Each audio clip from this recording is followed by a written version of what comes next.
नमस्कार, आप देख रहे हैं नेटरिक न्यूज़। मैं हूं आपके साथ हिमांशु सोनी। ग्रेटर नोएडा वेस्ट स्थित शाहबेरी में पिछले साल निर्माणाधीन इमारत गिरने के मामले में अवैध निर्माण को लेकर जिला प्रशासन ने बड़ी कार्रवाई करते हुए रविवार को 3 बिल्डरों की 30 करोड़ रुपए से भी ज्यादा की संपत्ति जब्त कर ली है। दरअसल भवन नियमावली का बगैर पालन किए बनाए गए 74 फ्लैट्स, एक दुकान और जमीन के एक हिस्से को प्रशासन की ओर से कुर्क कर दिया गया।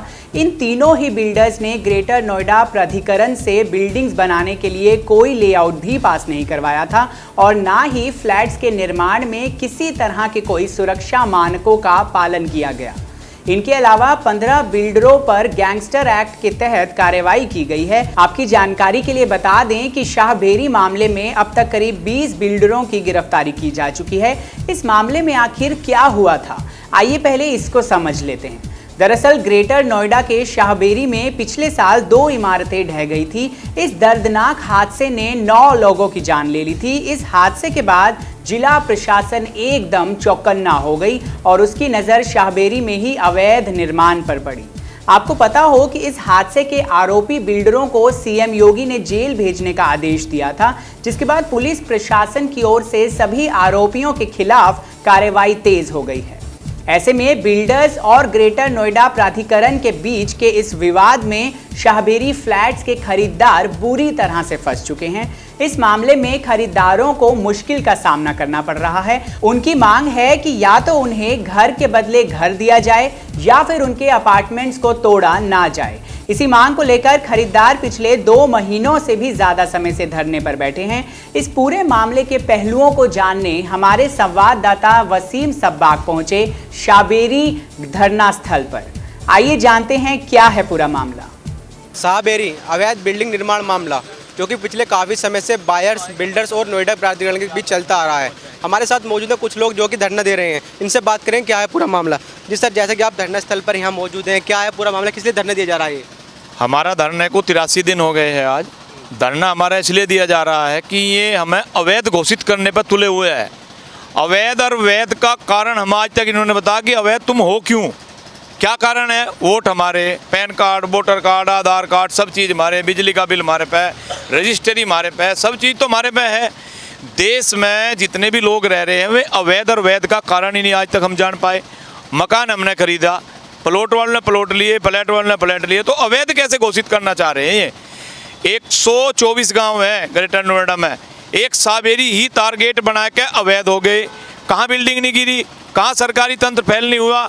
फ्लाईओवर गिला वाराणसी में, रोडवेज की बस डिपो में 29 आदमी मर गए, तो वह तो वैध हो गई, हम अवैध हो गए। मान लिया एक हादसा हुआ, उसका जन हानि हुई, उसका हमें बड़ा दुख है। जो बिल्डिंग इन्हें चिन्हित करनी थी, जो कमज़ोर है उन्हें चिन्हित करके उसके बाद रिपोर्ट आती। इबलो रिपोर्ट का हमें पता नहीं, नोटिस आने शुरू हो गए, कह लें 7 दिन में तुम्हें खाली करना होगा, नहीं 7 दिन में खाली करोगे तो उसकी तुड़ाई भी मतलब उससे ली जाएगी बिल्डर से। उसमें नोटिस में भी आ गए जिनमें लोग रह रहे हैं, कुछ खाली पे आए, कुछ जिनमें लोग रह रहे हैं। तो लोग इतने दहशत में हैं यहाँ पे। हम इनसे एक ही बात पूछना चाहते हैं, जब सरकारी तंत्र पूरा रहता है, जब यहाँ पे स्टे बताने लगा, स्टे का काम किसका था? अथॉरिटी का था। वहाँ पे कहाँ सूचित करना रजिस्ट्रार को, आज तक को सूचित नहीं करा। बोर्ड किसका काम था? अथॉरिटी का लगाने का काम था, वो काम नहीं हुआ। उसने वहाँ पे लिख दिया, मैं कह रहा तुम आवासीय रजिस्ट्री में है तुम्हारी, इस ज़मीन पर वाद विवाद नहीं है, इस ज़मीन पर कोई लेन देन नहीं है। हम उसके बाद हमारा दाखिल खारिज हो जाता है। हम तो सिर्फ इन लोगों से ये पूछना चाहते हैं कि तानाशाही छोड़ के और हमारे हक की बात हमें दे दीजिए, बस हमें एक ही बात है, नहीं तो हम भी बर्दाश्त बिल्कुल नहीं करेंगे किसी सूरत में भी। तो जो आप धरना स्थल पर बैठे हुए हैं, कितना समय हो गया आपको धरना स्थल पर बैठे हुए?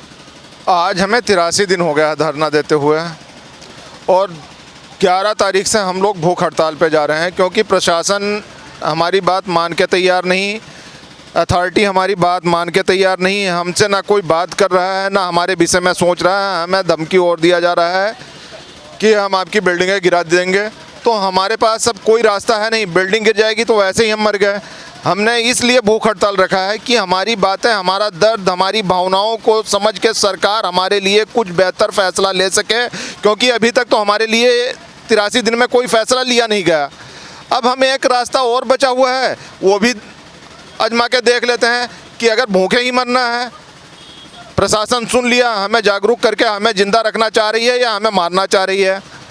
तो हमें तो नहीं लग रहा है कि हमें ज़िंदा रखना चाह रही है, हमें मारना ही चाह रही है। तो मरना तो वैसे ही है। तो हम इस बार अपना लोकतंत्र का पावर यूज़ कर रहे हैं। हम अपना स्वयं मरने के लिए तैयार हो रहे हैं, मौत के मुंह में जाने के लिए तैयार हैं। भूख हड़ताल पे हमने तैयारी कर ली है। 11 तारीख से हम भूख हड़ताल पे जा रहे हैं भैया। अगर हमारी बात प्रशासन तक पहुंचेगी, हमारे विषय में अगर कोई अच्छा डिसीजन ले रही है, हमें कुछ सुविधा देना चाह रही है, तो आके हमसे ज़रूर मिलेगी। और अगर नहीं मिल रही है तो फरमान तो उनका जारी ही है। इसके अलावा कुछ नहीं कहा जा सकता है और ना मैं कुछ कह पाऊँगा। तो जैसा कि आप बता रहे हैं कि नोएडा प्राधिकरण ने आपकी बिल्डिंग है शाहबेरी के अवैध निर्माण घोषित कर दिया है, वो तोड़ने की बात कह रहे हैं, तो इस मामले पूरे में बिल्डर्स की क्या भूमिका है? बिल्डर्स पे क्या कार्रवाई हो रही है? बिल्डर्स ने बनाई है जिस तरीके से, तो उसका क्या मामला है? बिल्डरों के ऊपर कार्रवाई हो रही है। बिल्डरों के ऊपर FIR कर दिया है प्राधिकरण ने, और बहुत सारे बिल्डर जेल में भी जा रहे हैं। लेकिन सर, हम एक चीज़ पूछ रहे हैं, बिल्डर को जेल भेज दो, बिल्डर के ऊपर रसूखा लगा दो, बिल्डर्स को लाइफ टाइम के लिए उन्हें फांसी पे चढ़ा दो, तो हमारा कहाँ से पूरा होगा सर खामियाजा? हमने कौन सी गलती की है? हमने मकान लिया है, हमें मकान के बदले मकान दिया जाए या दुकान के बदले दुकान दिया जाए। हमारी बिल्डिंगें आपको चाहिए ले लो, लेकिन उसके बदले में हमें क्या मिल रहा है? हमें मुआवजा देने के लिए नहीं बोला जा रहा है, हमें बिल्डिंग के बदले बिल्डिंग नहीं देने को बोला जा रहा है। हम जाएँ कहाँ, किससे कहें? तो सबसे बड़ी समस्या यही है, विडंबना यही है कि हमसे लेना तो चाह रही है लेकिन हमें देना कुछ नहीं चाह रही है। सरकार हमसे ले तो जरूर लेगी, लेकिन हमें देने के लिए वो तैयार नहीं है। कह रहा है बिल्डर से अपने पैसा लो, बिल्डर को तुमने जेल में डाल दिया, बिल्डर सारे भगे टहल रहे हैं। हम किससे बात करें कि हमें पैसा या हमें मेरा मुआवजा दो? ये शाहबेरी कॉलोनी को बसे हुए कितना समय हो गया जो बिल्डिंग बनी हुई है जिसमें आप लोग रह रहे हैं? हमको लग रहा है 4 से 5 साल के करीब है, सब बनता हुआ मैं देख रहा हूँ। लेकिन जिस ढंग से सरकार व्यवहार कर रही है, लग रही है प्रजातंत्र में रहकर में अंग्रेजी शासन अभी भी चल रहा है, ब्रिटिश रूल।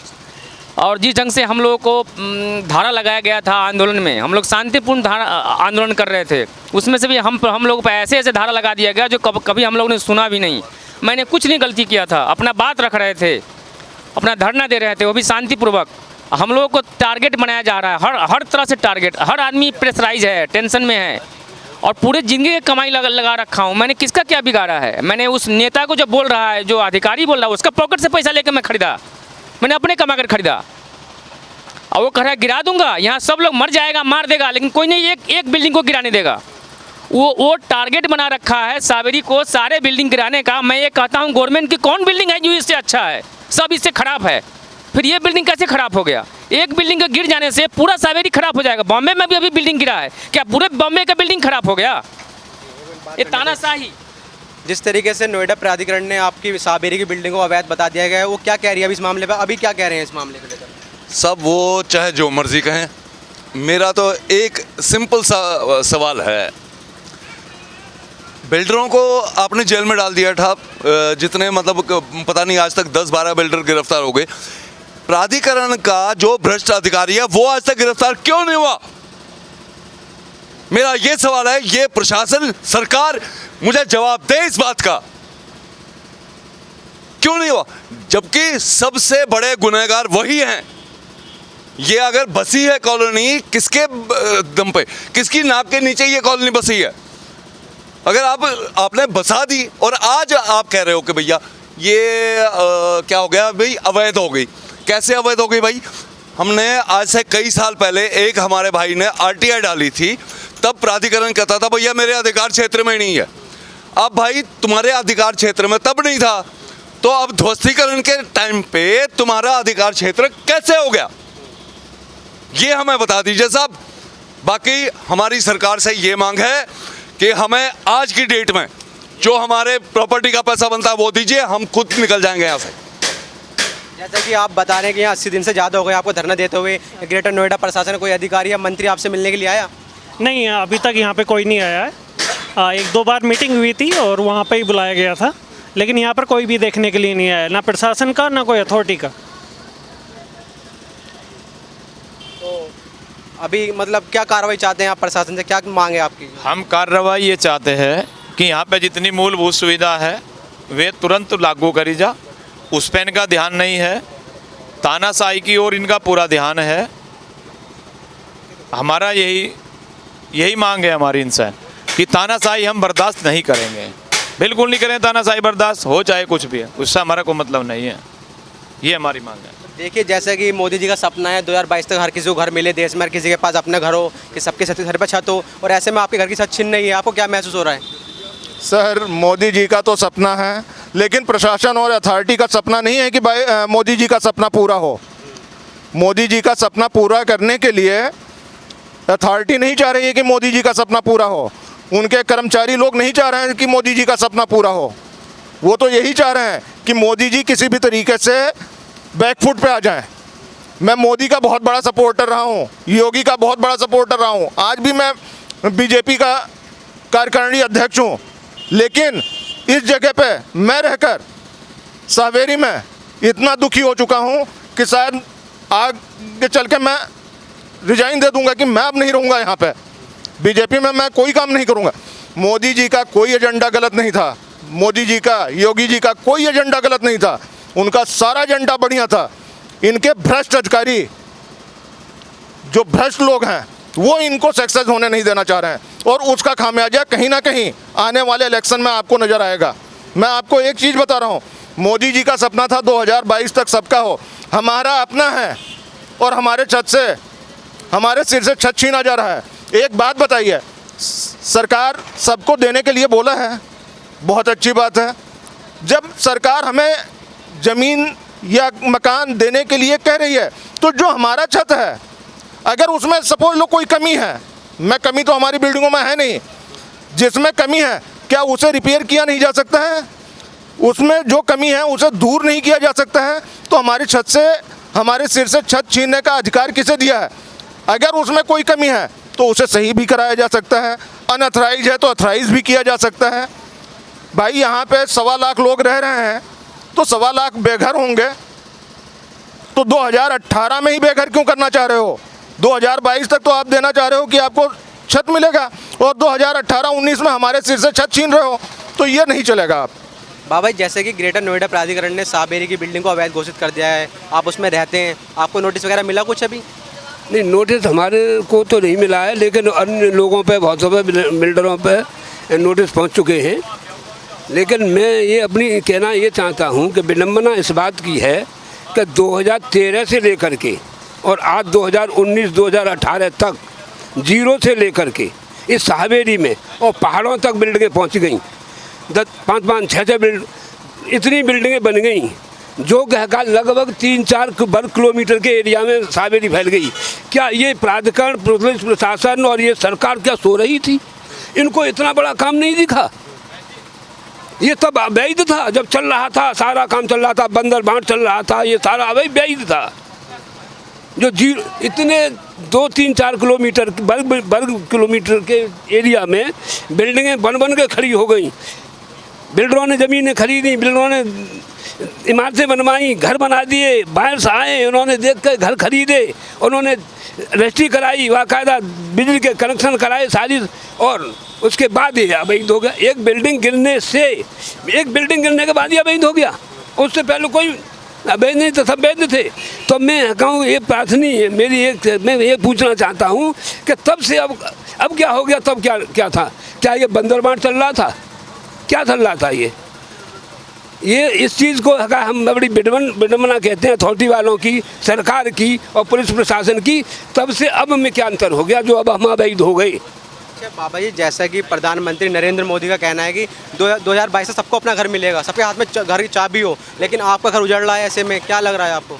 देखिए, मैंने कई जगह पहुँच के उनकी सभा में उपस्थित होकर के, योगी जी की में और मोदी जी की में, प्रधान जी के खुद अपने सामने खड़े होकर के चैलेंज के साथ छाती ठोक के कहा 2022 तक अपने देश में कोई बिना मकान वाला नहीं रहेगा। आज हमारे आशाएं ढाने की बात चल रही है, तो हमारा दिल कहाँ होगा? कहाँ मरने के लिए हमारे पास जगह है कहीं? आज हमारे आशाएं ढाने की बात चल रही है, बजाय 2022 तक मकान देने की। तो हम तो ये कहते हैं हमको मकान कहाँ दिए, हमारे आशियाने ढाने की बात चल रही है, तो हमको हमारा जीना मुश्किल हो रहा है, हमको अगर रात दिन नींद नहीं आती, रोटी खाई अंग नहीं लगती, क्या करें क्या नहीं करें। हमारे पास तो कोई, हम देखते क्या करें, क्या हमारे पास कोई चारा ही नहीं है। तो बाबा जी आप इतने दिन से धरना दे रहे हैं, यहाँ 80 दिन से ज़्यादा हो गए आपको, कोई आपसे अधिकारी या मंत्री मिलने आया यहाँ पर धरना स्थल पर अभी? यहाँ पर कोई भी अधिकारी जो सक्षम है, कोई भी अधिकारी, ऐसा कोई अधिकारी नहीं आया है हमारी सुध लेने कि तुम यहाँ क्यों बैठे हो, क्या कर रहे हो, तुम्हारे पास क्या आपत्ति है, क्या तुम्हारे बच्चों पर आपत्ति है, क्या बात है क्या बात नहीं है। हम यहाँ पर है का अपना धरना दे करके हमारी कोई सुध ले। अब हम है का 11 अक्टूबर से आमरण अनशन की तैयारी कर रहे हैं। हो सकता है कि अगर हमारी नहीं सुनी तो आत्मदाह की भी तैयारी हो जाएगी। हमारे जैसे तो आत्मदाह जा करके नेताओं की कोठियों पर करेंगे जा करके जो सक्षम हैं। प्राधिकरण का हमारी के गुप्ता से बात हुई थी, मीटिंग हुई उनके साथ, काफ़ी देर तक वार्ता चली थी। तो वे कह रहे कि प्राधिकरण तुम्हें वकील मुहैया करा देगा, तुम बिल्डर पर अपने केस कर दो। हमने कहा जी बिल्डर पर हम कैसे केस करें, कह लगे भाई तुम्हारा जो केस है वो कोर्ट में पहुंच जाएगा। हमने कहा जी बिल्डर को अगर वहाँ ज़मीन नहीं मिलती तो बिल्डर बिल्डिंग ना बनाता। हम यहाँ पे मुकदमे लड़ने के लिए नहीं आ रहे, अपने बच्चों को पालने के लिए आ रहे हैं सर। सबसे बड़े दोषी हमारी नज़र में तो आप हो, क्योंकि आपने वहाँ पे कोई नोटिस नहीं दिया। शाहबेरी में आपने तहसील में कोई नोटिस नहीं दिया, भाई वहाँ पे मतलब स्टे लगा हुआ है, वहाँ पे बिल्डिंग की खरीद फरोख्त ना हो ज़मीन की। अगर ये चीज़ ना होती तो बिल्डर क्यों लेता? जब बिल्डर ना लेता तो हमें तो कोई चीज़ पसंद आई हमने ले ली, नहीं पसंद आई तो ना लेते हम। तो ये तो सिस्टम जो है सारा मतलब आपने ध्वस्तीकरण करा पूरे सिस्टम का। सबसे बड़ी बात है कि हम मुकदमे बिल्कुल नहीं लड़ना, तो हमने बिल्कुल साफ मना कर दी। हम लड़ना चाहते हैं कि आपस में मुकदमे लड़े और अपनी कार्रवाई तुम पूरी कर लो, वो हमने उनकी मन की बात नहीं होने दी। कुछ लोग हमारे उनके जाल में फंस गए, जो बिल्डर पे मुकदमा उन्होंने करा तो उन्हें अपने जाल में फंसाए, में फंस गए, हम उनके जाल में नहीं फंसे। सीधी सी बात है, क्यों मुकदमा करेंगे हम उन पर। हमारे साथ मौजूद हैं अंतर्राष्ट्रीय मानवाधिकार सुरक्षा संगठन की जिलाध्यक्ष गौतम बुद्ध नगर कंचन बालाजी जी। मैम, जैसे कि आप धरना स्थल पर आए हैं, आप धरने के वाले लोगों के साथ मिलकर बैठ के बात कर रहे हैं, क्या उद्देश्य है यहाँ आने का? हमारा उद्देश्य यही है कि जो जिन तकलीफ़ों से गुजर रहे हैं, जिस दौर से गुजर रहे हैं और सरकार इनके साथ जो अत्याचार कर रही है उनके उनमें साथ दें, इनको सपोर्ट करें, क्योंकि इनकी महिलाओं को भी मारपीट कर रही है अथॉरिटी, जो कि कानून व्यवस्था को बिगाड़ रहे हैं ये लोग। हम ये चाहते हैं कि इनको इंसाफ मिले और ये अपने अपने घरों में शांतिपूर्वक बैठें और इस धरना प्रदर्शन को ख़त्म करें। हमारा यही उद्देश्य है। तो जो आप बता रहे हैं कि जिस तरीके से इंसाफ दिलाने के लिए आप इनके साथ आए हैं, क्या प्रयास किए जाएंगे इंसाफ के, किस तरीके से दिलाया जाएगा? आगे जैसे ये लोग जा रहे हैं भूख हड़ताल के लिए, धरना प्रदर्शन करने के लिए, हम चाहेंगे हम अथॉरिटी पे जाके बैठें, ताकि अथॉरिटी के जो प्रभारी लोग हैं वो लोग आके देखेंगे किस तरह से परेशान हो रहे हैं, क्यों इनके साथ मारपीट की जा रही है। इन सब बातों को देखते हुए हमने ये सोचा कि हम इनका साथ समर्थन दें। तो ये समर्थन आपका पहले से चलता आ रहा है या अभी से शुरुआत किया है भूख हड़ताल की? हमने आज ही इनको समर्थन देने पहुंचे हैं, हम और CI2 के अध्यक्ष भी हैं हमारे साथ, आज ही पहुंचे हैं इनके साथ, और अब जब तक इनकी लड़ाई जारी रहेगी तब तक हम इनके साथ हैं। CI2 के अध्यक्ष जी हैं आप, जैसे कि आप धरना स्थल पर जो लोग मौजूद हैं उनसे मिलने के लिए आए हैं, क्या उद्देश्य, क्या कहना चाहेंगे?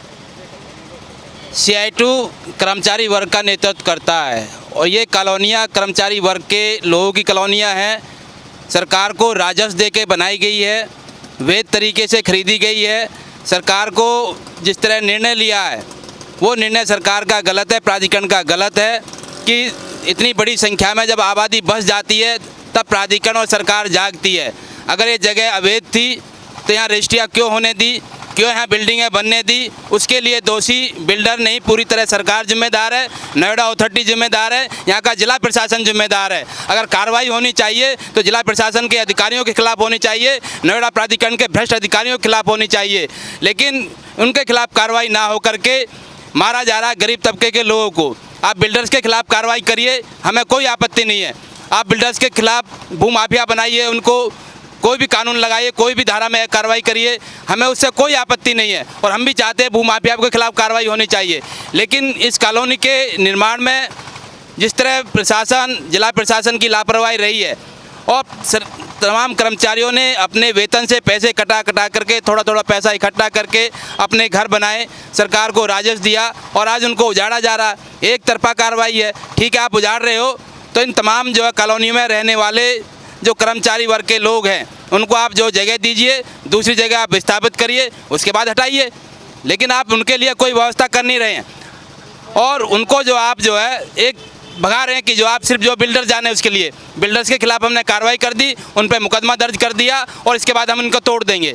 तो भाई इन कॉलोनियों में रहने वाले जो तमाम लोग हैं वो आखिर किस बात का गुनाह भुगते हैं? गलती प्रशासन की, सरकार की, नोएडा प्राधिकरण की और सदा आम लोग भोगे। तो ये संभव नहीं है। CI2 बायर्स के एकता के साथ है, उनकी संघर्ष समिति के साथ है। आने वाले समय में संघर्ष समिति जो भी निर्णय लेगी CI2 उनको पूरा समर्थन करेगी, पूरी मदद देगी और इस आंदोलन का हम समर्थन करते हैं और आगे भी करते रहेंगे। मैम जैसे कि धरना स्थल पर काफ़ी लोग हैं और आप भी आए हैं, समर्थन दे रहे हैं। मैं आपसे बात करना चाहूँगा ये तो भी सरकार से कुछ उम्मीदें हैं कि इसमें कुछ हल निकल पाएगा? कुछ ग्रेटर नोएडा प्राधिकरण से बिल्कुल निकलेगा, इसका हल निकलेगा और सरकार को देना पड़ेगा। इन बेचारों को भी तब बैंक लोन भी चल रहे हैं, बैंक लोन देंगे या घर से बाहर निकलेंगे, कहीं और घर देखेंगे, क्या करेंगे? सरकार जिस सोच लेके चल रही है वो सोच में सफल नहीं होगी, उनको इनके फेवर में डिसीजन देना पड़ेगा। जी, जैसे कि आप धरना स्थल पर मौजूद हैं, आप महिलाओं का भी समर्थन मिल रहा है इन्हें। आप साबेरी में रहते हैं? जी, मैं साबेरी में रहती हूँ, श्री श्याम अपार्टमेंट में, बिंदु नाम है। अभी जैसे कि ग्रेटर नोएडा प्राधिकरण ने आपकी कॉलोनी अवैध कर दी है, कुछ नोटिस वगैरह मिला आपको या कुछ पता लगा कहीं से क्या हो रहा है? देखिए, नोटिस डायरेक्ट बायर्स को नहीं मिला है, बिल्डर्स को मिला है नोटिस, ठीक है। मगर अभी प्राधिकरण का कोई जो उन्होंने चेकिंग रखी थी यहाँ पे, सेफ्टी ऑडिट रखा था, सेफ्टी ऑडिट का कोई रिजल्ट अभी तक इन्होंने डिक्लेयर नहीं किया है। उससे पहले इन्होंने नोटिस भेज दिए। इस तरीके से नोटिस कैसे आ सकते हैं बताइए? और दूसरी चीज़, अभी तक ये नहीं बताया गया है कि अगर बिल्डिंग टूटेंगी तो यहाँ पे बायर्स को क्या मिलेगा, नहीं मिलेगा, वो आप बता नहीं रहे हो। आप पहले बिल्डिंग तोड़ने के लिए कह रहे हो या प्रॉपर्टी अटैच कर रहे हो। आप कुछ भी करो, आप बिल्डर्स के साथ कुछ भी करो, आप अधिकारियों के साथ कुछ भी करो, बट बायर्स के साथ आप क्या सेफ्टी करना चाहते हो वो तो बताओ ना। वो आप डिक्लेयर कर ही नहीं रहे हो और ना ही यहाँ पे कोई सुविधा है, नाली की, सड़क की, रोड की कोई सुविधा है नहीं। यहाँ पे हम लोग रह रहे हैं, इसका मतलब ये थोड़ी है कि हम लोग कहीं मतलब पाकिस्तान से या कहीं से आए हुए हैं। हम लोग भी यहीं पे इंडिया के ही हैं और हमारी इतने दिन से, हम 84 दिन से यहाँ धरना दे रहे हैं, बट कोई सुनाई करने वाला है नहीं यहाँ पे हमारे साथ। मैम जैसा कि आप काफ़ी लंबे समय से मौजूद है, कितना लंबा समय हो गया और आपको यहाँ पर धरने देते हुए, और आगे कब तक चलेगा धरना? हम लोग को 84 दिन हो चुके हैं धरना देते हुए और ये अनिश्चितकालीन तब तक चलेगा जब तक हमारी मांगे सरकार मान नहीं लेती। हमारी कोई डिमांड नहीं है, हम तो अपने घर को सुरक्षित चाहते हैं बस, ना हमें किसी से कुछ लेना देना है। हमने तो अभी तक ये भी नहीं मांगा कि प्राधिकरण के अधिकारियों को आप बंदी बनाओ, उन्हें तो सस्पेंड करके छोड़ दिया। सारी कार्रवाई तो हम आम जनता पे हो रही है, उन लोगों पे तो कुछ भी नहीं हो रहा है। रासुका तक लगाए गए हैं यहाँ पर और उन लोगों को सिर्फ सस्पेंड करके छोड़ा गया है। ये तो कहीं का न्याय नहीं है ना। न्याय करो तो एक पक्ष में करो, दोनों तरफ बराबर होना चाहिए ना। सरकारी ऑफिसर्स की कोई गलती नहीं है इसमें।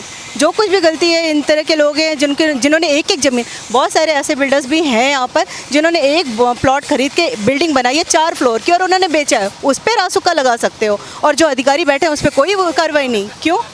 ये सवाल का जवाब कोई भी नहीं देने को तैयार है, ना हम लोगों के लिए कुछ भी करने को तैयार है। फिर हम तो बस भूख हड़ताल पे जा रहे हैं, आगे देखा जाएगा क्या होता है, सरकार कहाँ तक सुनती है हमारी। अभी हमारे साथ मानवाधिकार के लोग भी जुड़ चुके हैं, ह्यूमन राइट्स के लोग भी हैं, तो हमें किसी बात का डर नहीं है, किसी भी बात का कोई डर नहीं है। हमारे साथ जो लोग जुड़े हैं वो लोग हमारा साथ आखिरी तक देंगे, उन्होंने कहा है, हम भी वैसे लड़ेंगे। तो देखा आपने, शाहबेरी के खरीदार पिछले काफी दिनों से अपना कामकाज छोड़कर अपनी आवाज सरकार तक पहुंचाने के लिए धरना प्रदर्शन कर रहे हैं। एक तरफ जहां देश के प्रधानमंत्री नरेंद्र मोदी साल 2022 तक देश के हर एक नागरिक के पास अपने खुद का घर होने का दावा कर रहे हैं, तो वहीं दूसरी तरफ जिला प्रशासन ने शाहबेरी को उजाड़ने की पूरी तैयारी कर ली है। ऐसे में सवाल ये उठता है कि इन खरीदारों की बात आखिर कब तक सरकार तक पहुंच पाएगी, जिसके बाद इन्हें इंसाफ मिलेगा। फिलहाल के लिए इतना ही। ऐसी ही और वीडियोस के लिए चैनल को सब्सक्राइब करना बिल्कुल ना भूलें। आप देख रहे हैं नेट्रिक न्यूज, साहस सच कहने का।